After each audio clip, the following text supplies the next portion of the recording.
अस्सलामुअलैकुम नाज़रीन, आप देख रहे हैं दस्तूर टीवी और मैं हूं आपकी होस्ट फातिमा खान। आइए नाज़रीन बात करते हैं सरगोदा के हवाले से। आज हम इस वक्त मौजूद हैं ओल्ड मुबारक हॉस्पिटल में। हमारे साथ इस वक्त मौजूद हैं डॉक्टर साहब डॉक्टर शिफान मुसद्दिक, जो कि कंसल्टेंट डर्माटोलॉजिस्ट एंड कॉस्मेटोलॉजिस्ट हैं। जी आइए बात करते हैं उनसे कि वो क्या कहते हैं। जी अस्सलाम वालेकुम, मैं डॉक्टर शिफान मुसद्दिक, मेरा ताल्लुक़ डर्मेटोलॉजी के शोबे से है।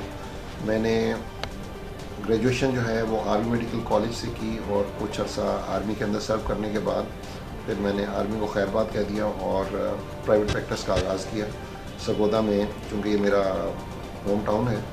और मैंने इसमें यूके से डिप्लोमा इन डर्मेटोलॉजी किया और उसके बाद फिर मैंने यहाँ प्रैक्टिस का आगाज़ किया डर्मेटोलॉजी में, स्किन और लेज़र स्पेशलिस्ट के तौर पे। हम आपके पास आपकी खिदमत में हाजिर हुए हैं आवाम को अवेयरनेस देने के लिए कि आपके पास जो स्किन के रिलेटेड ये जो प्रॉब्लम्स हो रही हैं और ये मौसमी असरात की वजह से, तो कौन कौन से पेशेंट जो है ना वो ज़्यादातर आ रहे हैं?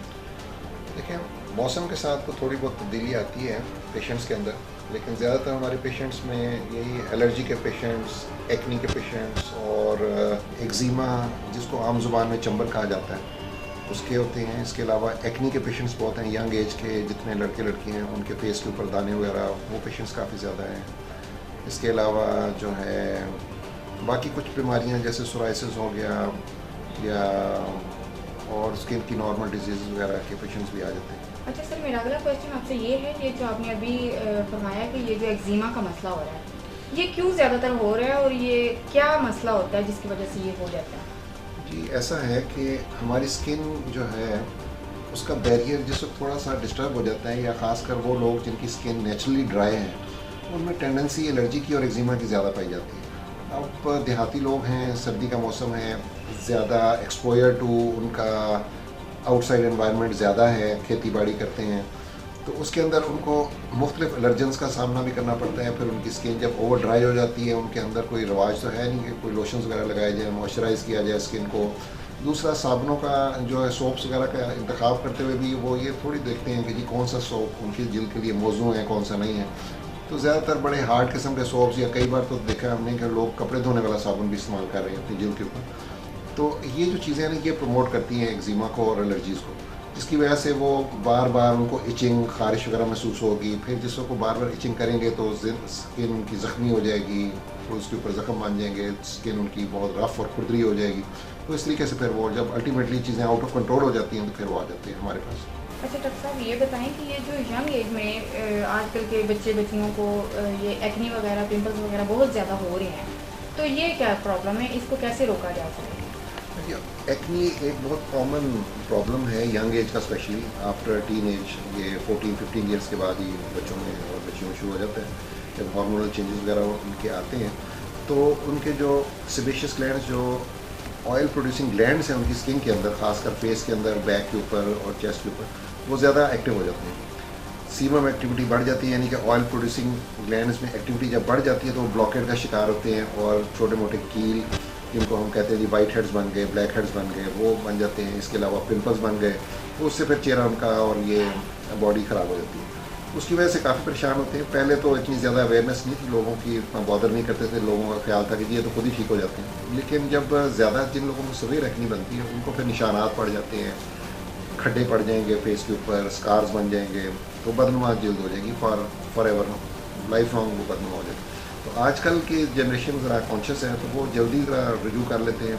जब उनको इनिशियल स्टेज के ऊपर ही एक्नी होती है, दाने शाने बनते हैं, तो वो उसका करते हैं इलाज। तो उसका इलाज भी आज तो काफ़ी बेहतर है, काफ़ी ड्रग्स नई आ चुकी हैं जो कि जिनसे कम्प्लीटली क्योर हो जाती है और काफ़ी हद तक बेहतर तौर पे रिस्पॉन्स मिल रहा है। डॉक्टर साहब, ये भी बताएं कि मैंने यहाँ पे आके देखा कि बहुत ज़्यादा जो छोटे बच्चे हैं वो भी स्किन के हवाले से उनकी भी प्रॉब्लम्स आ रही हैं, और वो क्या स्किन प्रॉब्लम्स हैं और उनके लिए आप क्या कर रहे हैं? छोटे बच्चों में एक कंडीशन बड़ी कॉमन है जिसको हम कहते हैं एटॉपिक एक्जिमा, यानी कि एक नेचुरल एलर्जी का रुझान उनमें पाया जाता है उनकी स्किन में। और ज़्यादातर वो बच्चे जिनकी स्किन ड्राइनेस की तरफ मबजूल है शुरू से पैदाइशी, और वो या तो इनहेरिट करते हैं अपने पेरेंट्स की वजह से ऐसी स्किन कि एलर्जी की टेंडेंसी उनमें ज़्यादा पाई जाती है, स्किन उनकी नेचुरल ड्राई होती है। जब भी वेदर में थोड़ा बहुत चेंज आता है या कोई भी थोड़ा बहुत एनवायरनमेंट में चेंज आता है तो ये बच्चे ज़्यादातर इनकी स्किन डिस्टर्ब हो जाती है, एलर्जी के साथ वापस आ जाते हैं डॉक्टर के पास। उनके फ्रीक्वेंटली विजिट्स रहते हैं डॉक्टर के पास जब तक कि ये बड़े नहीं हो जाते। तो ये बड़ी कॉमन एक इलनेस है बच्चों के अंदर। अच्छा डॉक्टर साहब, ये भी बताएं कि हेयर के हवाले से क्या क्या प्रॉब्लम्स आ रही हैं और कितने पेशेंट आ रहे हैं। अच्छा, हेयर्स का ये है कि मेल्स और फीमेल्स में दोनों में थोड़ा सा मुख्तलिफ है।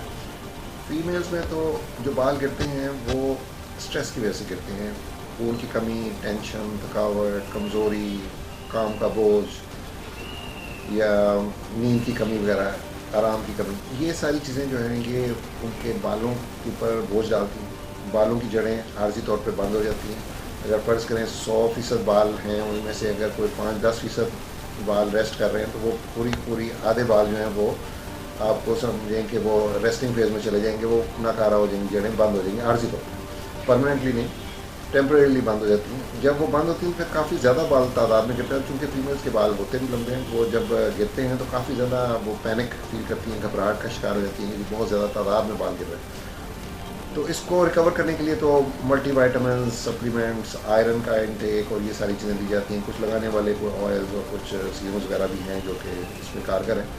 जबकि मेल्स के अंदर जो है वो दूसरी चीज़ है, उनका सडन हेयर फॉल तो इतना मैटर नहीं करता, बाल दोबारा वापस आ जाते हैं, लेकिन ये जो ग्रेजुअली आहिस्ता आहिस्ता उनके अंदर इशू आता है बाल्डनेस का, वो इनहेरिटेड होता है। ज़्यादातर लोगों में फैमिली में जो चल रहा है, मदर साइड से या फादर की साइड से जो उन्होंने जिस तरह के बालों का पैटर्न इनहेरिट किया, वो आहिस्ता आहिस्ता ग्रेजुअली जब वो 20-25 साल 30 साल की उम्र तक पहुँचते हैं तो ग्रेजुअली आहिस्ता आहिस्ता वही चीज़ें उन पर नुमायाँ होना शुरू हो जाती हैं। माथा बड़ा होना शुरू हो जाता है, पीछे से थोड़ा सा बाल्डनेस शुरू हो जाती है, आहिस्ता आहिस्ता ग्रेजुअली बाल थिनिंग की तरफ चले जाते हैं। तो उसकी भी ट्रीटमेंट्स हैं, लेकिन ये है कि वो बड़ा ग्रेजुअल और स्लो और लाइफ लॉन्ग एक प्रोसेस है, जिसके अंदर अब ऑप्शंस जो अवेलेबल हैं उसमें शुरू में कोई मेडिकल तरीके से कोई टैबलेट्स वगैरह हैं, सीरम्स हैं, स्प्रेज हैं।